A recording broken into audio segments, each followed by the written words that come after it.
Let me go ahead and introduce you four, and then you can get going. Yeah. Adam Berkowitz Hi. is a web developer for the University of Connecticut's Office of University Communications. In his position there, Adam has taken an active role in the area of web accessibility, JavaScript application development, learning about Docker and containerization, and blogging. Charles Fulton. Hi. Is a web developer at Lafayette College and frequent train rider. At Lafayette, he helps manage the website infrastructure, broadly defined. He architected Lafayette's continuous integration and delivery environment based on GitLab and Docker, and he maintains over a dozen WordPress and Moodle plugins. Paul Gilzow is a programmer analyst principal at the University of Missouri, web application security and accessibility evangelist, software instructor, conference lecturer, and presenter. He runs on passion and coffee. Instant. Lauren Kelly fell into web development when she was a TA in grad school. She needed a way to share information readings with her section, and a website seemed to make the most sense. Since then, the vast majority of her time has been spent working to help solve higher education needs. She is the migrations lead at Pantheon. Welcome, speakers. Thank you. And welcome, audience. I'm Robin to go. So here we are, composing continuously with Adam, Charles, Lauren, and Paul. Moderated by the infamous Robin Snail. Way to go. Yeah, wow.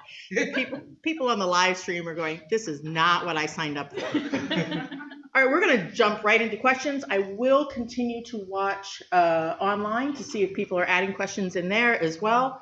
So let's start. So what is Composer? Is everybody here familiar with Composer? Is anybody not familiar? Let's try it that way. Is anybody not familiar with Composer? Okay, so Composer is, and I'm going to jump in so you guys just knock me off. Composer is a dependency manager. It allows you to manage your dependencies for your project. That's not a definition. Done. So it takes a little bit of a mind shift when you think about your WordPress site, when you start looking at using Composer to manage it, because you stop looking at your site as the theme or even the content, and you start thinking about all of the things that make up the system that you deliver to the end user, the all-encompassing stuff. And Composer helps you manage all of that stuff. I think you go with the next one, Les, because it'll kind of help us kind of go through this. And I would just briefly, I'd say just briefly add to that. So you start thinking, oh, a WordPress site is actually just a software project, which is core WordPress with themes, plugins, and other miscellaneous stuff as dependencies. And just start thinking it that way. And one way I've described it to new developers is, who here has bought a Lego set recently? Anybody? So it comes with a little book, right? And it shows you all the pieces, and it says, all right, page 1, you're going to take this identified piece, you're going to put it here. So if you think about your site as all those little boxes, Composer is like the instruction manual. It's like the Lego instruction manual. Your database and your media files are like the batteries. If it's battery operated, they're going to power it. But Composer is like the instructions. Like, here's all the blocks I need, and here's how you organize them and put them in all the places they need to go in order to create this fabulous product. So now you're using a lot of words. Yeah, so let's talk about shared vocabulary. Who wants to jump in? Please do. Because we are going to hit on a lot of these, and we just want to make sure you have a general idea of what these words mean when we say them. So I would say, like, Paul's talking about a dependency manager. So what this dependency is maybe a plugin is a package, right? So you could define one plugin as a small subset of a larger project, or one theme, or something that's not even a WordPress thing itself, like some PHP package might be needed for your project, like a calendar parser that has nothing to do with WordPress at all, but it's important to bring in, and that's a dependency. And then Composer recognizes, a lot of dependency managers recognize the distinction between dependencies and dev dependencies. The idea of the dev dependency is something that you'd need just to, if you were just working on actually just building, like, not a WordPress site but a software project, it'd be something that would be maybe part of build tooling or development, but it's not something you would actually ship to an end user. With building a WordPress site, that concept maybe doesn't quite translate, and I suspect we've all attacked that a bit differently.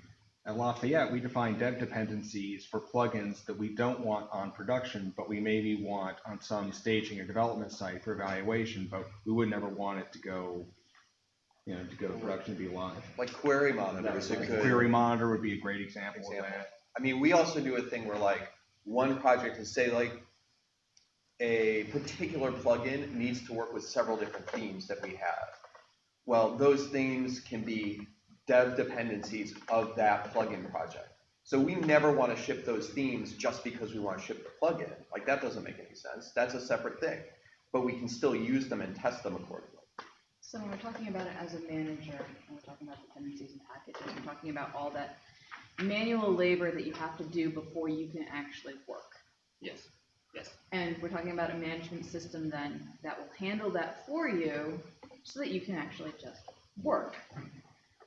And all of that, all these dependencies then are in that composer JSON file. So when you run or when you set up these dependencies, you're defining them in the composer JSON file. So that if you've ever seen that file before, that's what that is. Inside of there is just, hey, for this package to become a thing, for me to build the Lego kit, here are all the Lego pieces that I need. Yeah, the inventory, right? It's the inventory, and here's where they need to go if they're not going to go in the default location.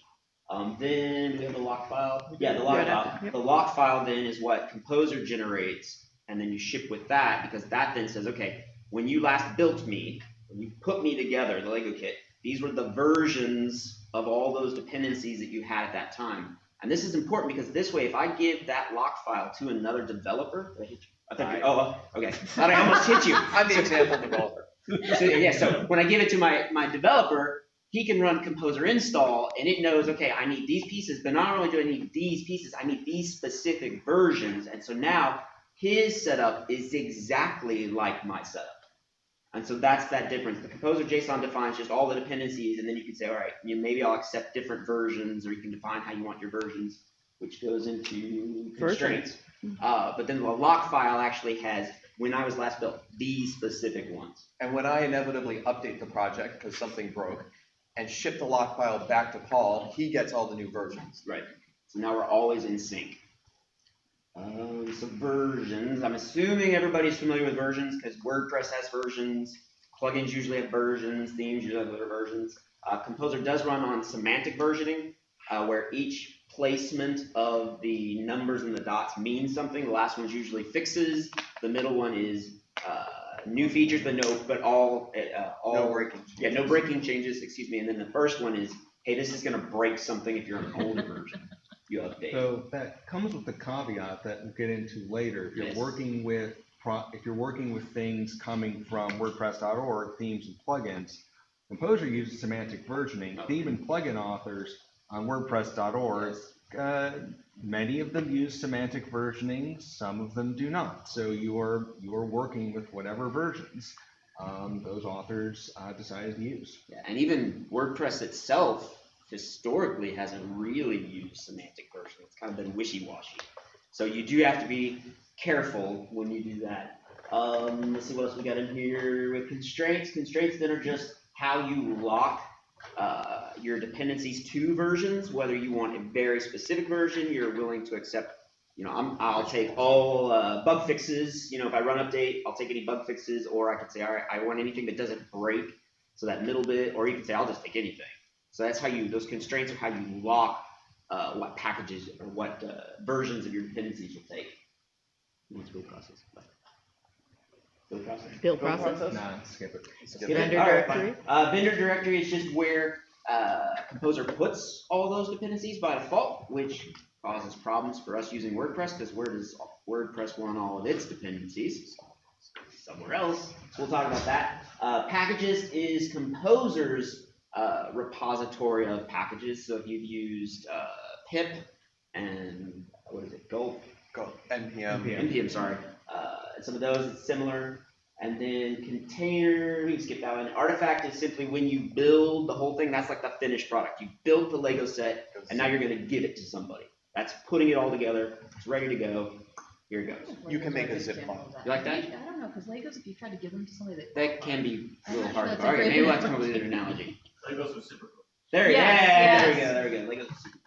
I love this because we've gone through shared vocabulary, and now you guys should be really comfortable with the next slides that are coming up. For example, why do I need or want a dependency manager?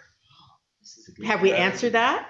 What's that? Have we answered this? Because I feel like I have a better idea now. Well, how about why would you want one with WordPress? Oh, There you go. yes. Who wants to tackle it first? I mean, I'm gonna cheat and both my slides. well, I'll go. So one of the issues that we run into is maintaining updates on themes and plugins, right? Like, we don't want to push out as Matt was talking about yesterday, we don't want to push out a change to a plugin that's just going to break everything everywhere. So this offers one way of managing that. What we do is when we build a theme or a plugin, we've got a bunch of other stuff as dev dependencies. But when we want to send out a site, all of those themes and plugins that are necessary for the site, those are all just dependencies of the project. So our site composer.json file is basically just, I need theme, I need like 1, 2, 3, 4 plugins, and when I want to update the site, I can just pull in updates from somewhere else and then push out the entire site all at once. Everything updates the way I expect it to because I've tested it locally, I've tested it on a dev server, a staging server, and in production it should work exactly the same. For us at the University of Missouri, one of the challenges we have is we've got 13 colleges, all a bunch of different departments, and everybody has their own developer, or did. Everybody did it completely in a silo. And how many different ways can you set up WordPress? Like infinitely, right? There's like so many different ways. So one of the challenges we're having is we've lost like 75% of our developers on campus. And now all of a sudden the people that are left are faced with, okay, now you get to manage all these abandoned sites. And they're all over the board. And we can't do that. So we have to standardize. And one of the things that we've enjoyed or we've liked about moving into Composer is you kind of have to set it up a lot more strictly. Like there's fewer ways to set it up and get it to work. And so that lends itself to standardizing. It's like, okay, to move into, and with us, when we were moving to platform, you have to do it this way in order to work inside this platform. Platform system. And so it's allowed us to kind of begin to enforce standardization. Another nice thing that I know that I've enjoyed from the security standpoint is all I have to do to find out a site's dependencies, to figure out what it needs or what it's requiring or using, is to go to the Composer file. I mean, I know I can go in and I can run WPCLI and get a list of themes, I can get a list of plugins, but as Adam mentioned, it doesn't encompass the things that kind of live outside of WordPress. Plus, that's a whole bunch of extra commands. Instead, I can just grab the JSON file, parse it as a JSON object, and get the requirements, and boom, I know exactly what they're using. And I can look at the log file and even see what versions and see if they're behind. So from a security standpoint, it's really easy for me to go through all the projects, pull all the Composer JSON files, and see what they've got. It's a certain level. It doesn't replace documentation, but Oh, when no, you're not at all. inheriting sites that you didn't do, Sorry, I'm just reminding me of something else. Go ahead, keep going. when It's the you're coffee kicking in. when you're inheriting sites that you didn't do, so the migration students basically all we ever do is we're inheriting sites that we didn't build and we're getting them up and running on Pantheon, right? It's not documentation, but in a sense it kind of is, because it tells you right there the last time the site worked, it used this. This is what was required. Yep. This is what was needed. You know exactly. Yeah. So that sounds like an amazing benefit by itself. Are there other benefits of Composer? Yes. Go ahead. Oh, so you can use it to do other kinds of stuff, right? So for instance, and there's a slide about this later, but whatever. Composer has, similar to WordPress, Composer has hooks. So you can hook into things like when Composer installs. Before you install, do a bunch of stuff. After you install, do stuff. After you update, do things. Before you update, do things.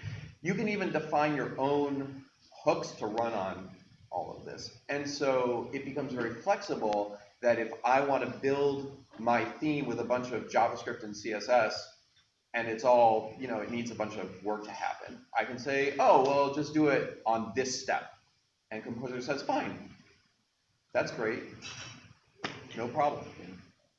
The thing that just popped in my head was in the past, when we would get a new developer and we're trying to set them up with how we wanted them to do things on campus for WordPress, it was like this document with like 40 or 50 steps. It's like, we'll do this, and do that. Now, they run one script. They don't even run one script. We use Lando for local development, and we say, okay, start Lando. That's all you got to do. You pull the repo, start Lando, and now it's scripted. It says, okay, do you want to do this? Do you want to do this? Do you want to pull the database from a production website? Do you want to pull the media files? I'm going to run Composer. I've updated everything. Boom, I'm ready for you to start working. And it's literally like 3 minutes, and I can have a brand new developer up and running, ready to start working with everything they need to push to production. I mean, it is that fast, and it's amazing. Like, it could take a day in the past, and that's one of the things I really, really like about it. Are there any, I don't know, disadvantages of Composer? Yeah, dependency hell. Yeah. Please, Adam, explain more. So it can happen that some dependency way down the chain, like, so let's say my calendar parser, this actually happened to me, had a dependency of a specific version of a thing that I don't remember what it was, a thing, and that had a specific version of a thing. And when I went up to update my plugin that used the calendar parser, it broke everything. And then I had to go and like find all the versions down the line and update back up. Yeah, so Composer or dependency conflicts can be really challenging to debug, especially if you're new. I know, again, for our campus, the mind shift that you have to make in managing WordPress, doing it with Composer, is kind of difficult for some developers, because again, you're having to shift, like, my site is not my theme. My theme's over here, my plugin's over here, WordPress is over here. It's all separate, and literally our sites are just scaffolding files, which is just the structure, some build scripts, and the Composer file. And that's really all the site is. And that just takes a little bit to kind of wrap your hand around. The other disadvantage, the thing I really struggled with, in fact, I'll be honest, I fought adopting Composer for like a year. I was like, we are not going to do this. This is too much complexity to add. People aren't going to understand it. It's too hard. WordPress isn't built for Composer. It's just not. It was built, I don't know, what was it, 2003, 2002, something. I mean, it was like a long time ago. It just wasn't built for it. So there's no Composer file. There's no Composer descriptor file in WordPress. And you have to use a third party to get it ready to use. As one of us mentioned, your plugins aren't really ready for Composer to use. You're having to go through some other system to get those. So you kind of have to bend and shape how you do things, how you set up WordPress to work with Composer. And it can be a little frustrating, especially if you're out in a silo and you're trying to figure this out on your own. So yeah, absolutely. I know across the pond in Drupal land, Composer is now a thing for Drupal 8, right? Yep. Natively, is that in the horizon for WordPress as far as anybody knows? Not that I'm aware of. I will, since you just said that, that is one of the major reasons we moved to Composer, because we are a Drupal WordPress shop. Okay. And my counterpart on the Drupal side, they're all in on Composer. Every site they've set up for 8 has been 100% Composer, and it's so much easier in that realm for us now that we're on Composer to be able to share back and forth, and because now a lot of our workflows are identical except for the dependencies. But I don't know of any plans. I know getting just the Composer file in the main WordPress core has been an argument for like 12 years or so. Is that, I don't know. Yeah, about as long as it's been Composer. Yeah, about as long as it's been. Many what do you running say? track takers. Cool, thank you. Oh, go ahead. So as far as disadvantages go, so one of the other things I would say is, and you mentioned, your Drupal team is using it and everything. You have to have, when you're introducing your team to it, you have to have a structured, this is how we do it. Because especially when you're a team working on it at the same time, if I make changes and you make changes at the same time, and I send you my changes, and then there's this whole big conflict with the vendors, and it can get messy if you don't have a fixed workflow. This is how we work. This is how we share our stuff. This is what we do. Yes. Which is good to have that kind of structure. I mean. Yeah. No, well, working as part of a team is obviously very important, and I sort of as a potential other disadvantage that's related to it. So if you want to make this shift, it's going to take a lot of time. So then you need to somehow convince your administration or management that it's worth making the shift and spending the time doing it instead of just doing whatever you've always done. And that can be, at UConn, we were very fortunate that they got right on board, but it can be very challenging. And he's right. It took me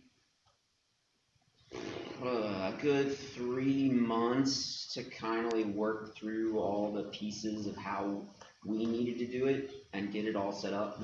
And this isn't a disadvantage, it's kind of separate, but a lot of modern high availability hosting kind of I'm not gonna say requires you. Most of them require Git, right? We were just talking about how you work together, right? They all require Git almost at this point. A lot of them kind of require Composer because it allows you to replicate that site identically everywhere you go. And so for us, it wasn't as big of a deal to convince them because it was like, look, if you want us to go here, if you want your site up 100% of the time, then we have to move to this kind of hosting. If we're going to move to this kind of hosting, we kind of have to do this, and you're just going to have to give me the time to do it. Cool. We may have a couple of slides that look a bit familiar. Was there another question? Oh, sorry. Sorry. You said there's no package for WordPress in Composer, so you kind of have to do it yourself. Well, Is that what you're saying? We'll caveat. We'll put an asterisk there. Caveat. There's two ways. There are two. At this table, there are two ways to do that. One is there is a Composer package for WordPress maintained by John Block. Maintained by John Block, which just provides that. The caveat there is if you're going to do that, you can't have the WordPress themes and plugins installed in their traditional location that is, under WP content, because when you install a core WordPress package, it will clear out anything that's in its way. So you have to do what you've seen in Bedrock and other projects where, they put the core WordPress in a different folder. And that's one of the reasons they do it, to avoid that conflict. Or you can do what Lafayette did, and we just ship the core WordPress as a Git submodule and just don't involve Composer in that at all. That's a good point. Is you don't have to go 100% in with Composer. You can do a hybrid. You can say, okay, we're not going to do core with Composer, but we're going to do plugins or maybe themes or something else. You can blend it. Which is most of what I've seen. Yeah. That's for the, I am seeing more and more, and more and more. We, probably this year, I think we've seen 3 migration requests come through that were WordPress with Composer, and they were all partial. Compared to in the past? Yeah, none. Yeah, so it's pretty significant for, to actually see them coming in and stuff. And, it's definitely, I think, and again, I think because Drupal is doing this, and the teams that have to do both, they're like, oh, this works really well for us here, we want to incorporate it here and stuff. Are we still on disadvantage? Well, we are. We are. We should get off disadvantage. I agree. But there is one big caveat though, right? Is that you can't update plugins and themes any longer in the admin area. Yeah. And even if your server allows for you to do it, right? You can hit the button and do it, but the next time you rerun Composer, it's gonna wipe those out and then reinstall with whatever's in that lock file. So you lose that ability. Now, however, if you remember my lightning talk yesterday, locking those areas down is actually really good. I know from my standpoint, or for platform locks that area down. You can't write to it anyway, even if we weren't using Composer. And I like that because then even if a vulnerability is there and they try to upload, they can't upload to anything but the uploads directory. So sorry, that was just that last disadvantage. And it was a brilliant piece. I am so glad we were here for that. Thank you. So, in case somebody didn't say anything they wanted to about why did you choose to adopt a Composer workflow? So I know I can't cover. I was going to say. They good? Everybody good? Yeah, I'm good. We're good? Let's move on. So how has the reaction to a composer workflow been at your institution? Obviously, clearly, when you've got Drupal, they are happy about that. Yeah, so for us, again, I'll just speak from my experience in that we've got all these weird little pockets of developers. The initial is, what do you mean I can't install plugins from the admin interface? What do you mean I can't do these things? So there's this sense of loss of control sometimes. That's usually with the more, I don't want to say experienced, the developers that have been there longer. Mm-hmm. The newer developers, man, they love it. Like I had one, he was like, this is weird, I don't know. But then after the first site, he's like, this is actually really awesome. I love this. Like I'm all in. I'm all in. The others have slowly come around as they begin to see the advantage. Because with us, we have a whole workflow now of like, okay, you make a change, push it up. You make a branch, make your changes, push it up. You do a merge request, that automatically spins off a full, complete environment that duplicates the database, duplicates the media, brings in all your code changes, and you can fully, and we got automatic testing, automatically test it. You can go and visually test it, make sure everything's working, and then once you accept the merge request, it sends over the changes to the other environment, the master environment, rebuilds it all, boom, and you've got like 2 seconds of downtime. It's not even downtime, it spins. It looks like the server's not responding for like 2 seconds. That's not Composer, though. But that's not Composer. But that's To be clear, that's not what Composer kind of allows you to do because you get that replicability. Yeah, right. Yes. I mean, we got, once we proved the initial concept, we got a lot of institutional support because it meant that there was that kind of replicability. There we go. It also meant that we could push out updates really fast. If somebody noticed that something was broken, oh, this theme style is not good, it's not accessible, this button doesn't, whatever. There's no, like, I don't even know what. But you make a change, you push it to your Git repository, listen for that push, and send it on its way to its server, and it's ready to go. And we can also then pull back if we have to. Yeah. Our experience at Lafayette was very similar to Adam's, and we had never allowed people to make theme and plugin changes from the dashboard. That was always locked down. So that part was a fairly easy sell because we'd been using nested Git submodules with shell scripts for deployment. So going to Composer was fantastic. It cut the deployment times by like 90% with replicability. So no, that's the easiest sale I ever made. So that was the reaction. And we have bled a bit into this one, which is, the question is, how does a composer-based workflow help your institution? Just pretend that says your and not you institution. Potato. That'd be me. I do that. Coffee hadn't kicked in. I wrote that one. Sorry about that. I could log in. But it's, What are you talking about? It says your. it seems. I mean, I kind of hit on that. Yeah, The standardization, right? Like the standardization, the replicability.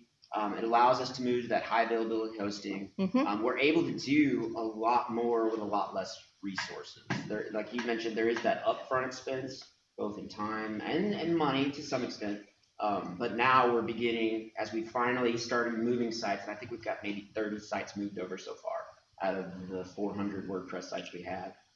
We're beginning to see that speed and efficiency of like, all right, now a developer needs to make a change. Oh, boom, boom, boom. They got a full copy on their site. Boom, boom, boom, boom. It's up. And at high availability. And how long have you had it there? 6 months. 6 months. What is this, July? So it says 6.5 months. Okay. So then to follow that up, then what do you wish you had known before you'd actually adopt it? Kind of what Charles was talking about in that, how do you manage, how do you get moved over and do it correctly so it works smoothly as you continue to move into the future? Like I said earlier, I had fought it for a long time, and I went the monolithic repo way at first, where you go in, you have like a local copy of your site, and you go in and you run the update, and then you commit all the plugin and theme changes to that monolithic repo, and then you push that up. And that is horrible, because what happens if you like discover, oh, that plugin doesn't work, it causes a problem? Have you ever tried to go back? It's a major pain. What are you talking about? It's hilarious. Yeah, it is. Or the submodule. We went the submodule route too, and trying to manage submodules and subtrees, and it was just, it ended up being even more work and more time than we were already spending. So I kind of wish I'd known that ahead of time. Yeah, let's rock and roll. All right. Yeah, because we want. So yeah, what's the risk of being locked in? Anything more? Obviously, you've got to look at I it a have different something, way. but I talk a lot, so I want to make sure everybody has time. I would say the risk is actually rather low, because with my perspective on this is I like to think of Composer as something of an overlay. So I have this manifest, and it's composer.json file says here's where my themes and plugins are, but they're not under version control via Composer. Composer just knows where all the stuff is. Here I've got themes and plugins from WordPress.org. Here I've got some themes and plugins from my local Git repo via status repository, which we can talk about later. If Composer goes away, this stuff all still exists. I need to figure out some other way to Manage it? some other way, some other way to explain to my build environment where all that stuff is coming from. But there's not a lot of metadata that's specific to Composer, so there's not a lot of stuff in there that would be at risk if Composer went away or changed drastically. And at this point, it's so integral to PHP. So long as I'm deploying a PHP application, which WordPress still is, I feel like it's probably a fairly sustainable approach. I was going to say zero. As long as I have access to the server, I could RC it somewhere else. Boom, it's still good. Yeah. I mean, there's the only pieces would be if you've moved WordPress into its own directory and now you don't want it to be in its own directory, you'd have to restructure that. But it still works. So I'd say really, really low. Yeah, I mean, if you're talking about being locked in, the only risk, and not about being locked in on Composer, but if your site is using Composer, your site is using Composer. Like you can't be, we've said it many times, it's like you can't be doing your updates in the admin and in Composer. You can't do for your plugins and themes unless you're doing all in. You guys are all. We're you all all in. We're in? all in Composer. And, yeah, 100%. So, I mean, your team is locked in once you're using Composer until you stop using Composer, but you can stop using Composer. Mm-hmm. So it sounds to me like this question, is the Composer workflow model sustainable? It feels like you would say yes, because otherwise you really wouldn't have gone there. Yeah. Yes. I mean, I was really worried it wasn't Mm-hmm. but like I said, we've been deploying now new sites, and for 3 months, and I've not, knock on wood, I've not seen any problems. I've not seen any red flags where it's like, okay, this is not. You're going to have to fix this soon. We've Well, been doing it for 2 years. Yeah. 2 years. Yeah, no problems. And 3. So, wow, that's fantastic. So, lightning question. Paul, are there Oh, yeah. security concerns with Composer? Ready? Yes, Go. there are security concerns with Composer. We have 11 minutes. Because WordPress isn't Composer-fied. That's another word I made up. Plugins and themes aren't Composer-fied. You are dependent on third-party sources to get those. So as you mentioned earlier, the John Block or WPCampus, which packages up, it basically clones over all the repos from the plugin repository and the theme repository and makes them Composer-fied. So you're dependent on those. And from my lightning talk or the other talks you might have seen me do, you should always be skeptical when using third-party, any plugin. And then all of a sudden we're going through a third-party to get third-party code. So there's always that possibility that they could be injecting along the way. I mean, I don't think the people, Outlandish is the company that manages WPCampus. John Block's been a core developer for years.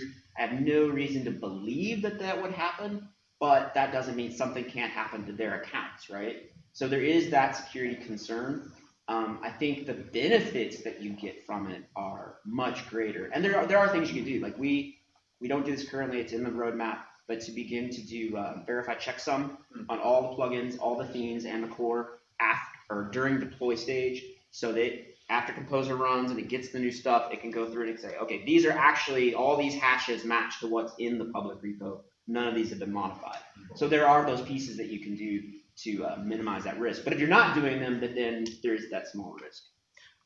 Great. So, Adam, Yes. how do I build assets for dependencies? I mean, I don't keep build assets in source control. Do I have to start? Nope. So we don't keep any built assets. So a built asset is like let's say you have a whole bunch of SAS files and you want to compile them down into one CSS file. So you don't want to have that one CSS file in source control. Using the build steps that we mentioned earlier, you can say, to Composer, when you install something, run my custom script called build. And my custom script says npm install to install all my JavaScript dependencies, and then run a gulp build task, which will just do whatever gulp needs to do, like build all my JavaScript files. And it will happily do that for you. We have one script that basically recursively looks through one level of each project to find dependencies and automatically run their build scripts. So if we define a build script in a theme or a plugin and we bring it into a project, that build script will get run because Composer just runs a bash command that says, go look for build scripts, build them, and then go to the next thing and do this over and over and over So again. how far in your process were you when you came up with those scripts? So I wasn't the one who initially came up with that. That was a lead developer who left about 1.5 years ago. But that was pretty early on because we ran into this problem where we couldn't figure out how are you going to do this? Like I have a bunch of files, and if I have X dependencies or X dev dependencies, like what do you do now? Yeah. Can we pause and I want to make sure there's no other like bigger questions that you have, because now we're starting to get like more specific, and I just want to make sure that if you're looking at maybe doing Composer, if you have some questions that you want to bounce off of us before we kind of start digging deeper into the other things. Especially since we have 8 minutes. Yeah, we only got like 8 minutes. I want to make sure you have time to ask questions. So can you guys touch on the ease or lack thereof of moving from an existing project to a Composer-based project without breaking stuff along the way? I would say that one, I think from my experience, one key consideration is how mature your version control environment is already. Okay. Like we already had all of our private themes and plugins were already under version control in their own GitLab instance. So in order to integrate them into Composer, all we did was set up a little status repository in front of it and said, hey, Composer, here's your stuff.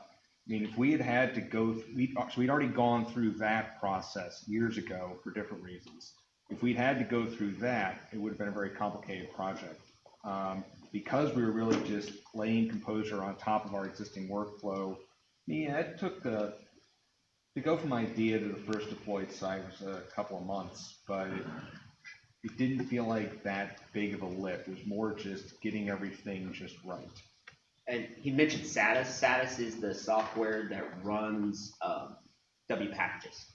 So for you to host, if you want to host your own packages for Composer to see, you can either point it directly to the repository, or you can point it to the Satis software, and it manages and tells Composer where all the stuff is. And we run our own, we pull things from packages, W packages, and our own private Satis repository. For us, I was going to talk specifically to that question still. For me right now, if the site is normal, and what I mean by normal is it has plugins and themes that are in the public repositories. If it has a custom theme, it's in version control and is up to date with what is on the production server. If that is all in place, I can have a site moved into Composer in about 15 minutes without any issues and up in production. What the problems I've seen is, one, people have made changes on production and then didn't backport it to the repository. That's always fun. And two, are plugins that aren't in the public repo, either custom plugins and themes or paid plugins and themes, because the vast majority of paid are not Composer ready. And so then it's like, okay, well, do we make our own version of it? And then that part I'm still kind of working out. I can speak to that. Sure. You can say what we do for all private paid plugins like Gravity Forms, Advanced Custom Fields, Pro, things like that is we just have our own Git repository where we keep it. Every time there's a new version, we download it. We have a process where we basically, delete all the files, we copy all the new files in, we do a commit. I mean, you tag it, and so the only difference is we put our own composer.json file in there just with its own name, just so that we can namespace, just so that we can reference it. I don't love doing that, but it's way better than every other alternative, and that's what I'm doing. So, all right, cool. I can't speak to other ones, but you can, if you have your pro license key for advanced custom fields, you can just set it up in your composer JSON. You can set up a .env file that you then don't commit that contains your key. Why? And yeah, because I've been running Advanced Custom Fields Pro through my composer for a while. I found a blog post from somebody like 3 years ago that that did it and like just copied it and it works. Like, so there are some. There's some it's inconsistent. It's in there. That's the good way to say it. That's It's true. It doesn't inconsistent. work the same way as other packages, but. Then that one's going to be different than like Gravity Forms, which is going to be different than Beaver Builder, which is going to be different than whatever else. So that's been the biggest slowdown. It has been getting to this site, and it's like, oh, well, they've got 4 paid plugins, and none are composer ready, and nobody else is using them, so I can't put them on status really. And how do we figure that out? Thank you guys. 5 minutes left. Oh, okay. I want to yield to other That's questions. cool. Any other questions? So GitHub announced a couple of weeks or a month or two ago that they were going to start being a NPM-worthy repository for JavaScript packages. Okay. I've been Googling on a fairly regular basis to try to see if they either A, say anything else other than that first blog post. The answer is no. Or B, if anybody out there who's playing around with it has determined whether or not they're going to be composer ready, so that you could just pull directly from GitHub. I was looking and I didn't see anything. That would be awesome. And that would have been great. Still, I mean, I'm hoping. It seems like it That should be makes such things a even very easier. straightforward thing for GitHub to do and make a bunch of people happy. So I know that this doesn't directly answer your question, but you can request a composer package. Like, you can request any Git repository as a composer package without going through Packagist or whatever. Yeah. Like, you just give it the URL of the Git repository. Yep. It's not the same though, but It's closest. it's close-ish. I'm hoping they figure out some way that you can be pulling from WP packages, and GitHub. And so like you just specify a thing and like somewhere above it in the JSON file, you just say, this type goes to GitHub, that type from the WP packages like this or now. There's been no news that I saw, I just didn't know if you all see any news. And we have one question in the back. Yeah. That should be the last. Yeah, so you talked about like composer scripts and kind of setting up a build step and stuff. Yeah. So if you're rotating projects into Composer and Paul said you would like 30 of 400, well, what if you decide to change your build step and you actually have to rewrite your Composer JSON? How do you manage that across multiple sites? Is that its own dependency that you're bringing in, or? So for us, again, I'm speaking about this for us. We're using GitLab on campus. Every site is a child site or a forked site of a master upstream. And so what we can do is I can go in and I can see everybody, all the sites that are forked, and I can create merge requests when I make that update upstream. I can create merge requests on all those downstream sites, and they can pull those in. Alternatively, we have them all set up that upstream as a remote, and so it notifies them, so then they can pull all those down. And so that way, if I change any of those build scripts, I either do the merge request or they get notified and they can pull those in. And it's dependent on the developer at this point. We're in the process of even automating that piece to automatically basically hook into the GitLab hooks and create all those things for us once we push a new change. In our case, our script just looks for anything that's called build and then runs whatever is inside build. And so we just, Oh, that's a good idea. yeah, so. I like your idea. Right, so if there is a thing called build in the scripts object, that gets run. And it doesn't matter to us what the particular steps are within that. It could be almost anything. Yeah, so that's our approach. And on that note, I think we have run out of time. We're just in under the wire. So we're going to thank Adam and Charles and Lauren and Paul. Oh my. and of course, and Robin. And thank you for coming. I think that's a wrap. Cool. And definitely, if you have questions, I know I'd love to talk more about this stuff. I'm really deep into it. And I love it. You're Great. so shy. Don't forget to fill out And I'm the so site shy. evaluation. Oh, yes, yes. evaluation. Please fill out the Feedback evaluation. Yes, please. Oh, I'm shy and me. Yes, I am. All right. Rock and roll. Thank you.